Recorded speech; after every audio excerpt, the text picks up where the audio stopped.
there's always people walking around and watching pool, but for the most part, I don't think that there was a whole lot of spectators. A lot of. So once you get on the table, then it's just easy to get right back in that zone a little bit, even if just briefly, right? I think so, yeah. Wanda, what was it like having them fly overseas and going to play in a tournament, like not just miles away, not just hours away, but continents and oceans away? What was that like as a mother? I was there to watch, and it was great. Yeah. It was. Yeah, But I was really proud of them. what kind of nerves did you guys have flying over there with them? I mean, as far as parents, was there things that you were extra guarded, or just, we got this? I got this. Yeah. Never a concern. Never. A concern. That's a solid foundation coming out again. Hunter, as far as yourself now, you do play pool, play competitive pool, but you also, like we mentioned briefly, talked about you getting your pilot's license.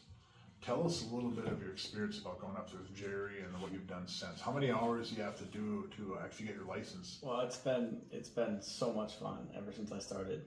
But I'm building hours to get to 1,500. That's the minimum to get to the airlines right now. Okay. To pursue a career in aviation. I just crossed 600 hours yesterday. Nice. They've been coming a lot faster now. So my flight training took me 10 months. I started in August of last year. Mm-hmm. I finished school June of this past year, and I became a flight instructor. Started working as a flight instructor last That's October. awesome. Yeah. So right now I'm training students to also become pilots, and also building hours to get to the airlines. To get to where you can go to the airlines. Yeah. Do you have any particular? I mean, is it like a certain airline you want to fly for, or just take what you can get? Or I think ultimately Delta at the end of the day, but it's still a long path to Delta. Usually the typical process is flight instructing and then moving up to the regional airlines, which would be like SkyWest, Endeavor, the smaller kind of airlines that fly the puddle jumper planes. Sure. And then working your way up in the jets, right? Getting to that captain position at the regionals, and then hopefully moving up to the major airlines like Delta, American, United. Now, have you flown any of your family? I have, yeah. My mom got to fly the first flight. Yep. The first flight that I took. I seen that on your Facebook page, so I did cheat on that question. Yep. And then I tried to take my dad, but unfortunately, Too heavy. A little bit. I heard that same thing from Jerry about that. We kept going around in a circle. I couldn't figure out why. He said, "Sit in the middle of the plane, Mark." Yeah. I tried to take my dad, just him and I, but plane didn't work out. But I did get to fly him with Jerry. Got to fly Hank with Jerry. I've done a lot of flying with Jerry, and I'm very thankful to have such a good relationship with him. Yeah. Because he's been tremendous help to me in getting hours and just being able to build some really good experience in his plane. Yeah, great mentor in that regards, right? How did you all come into CRs?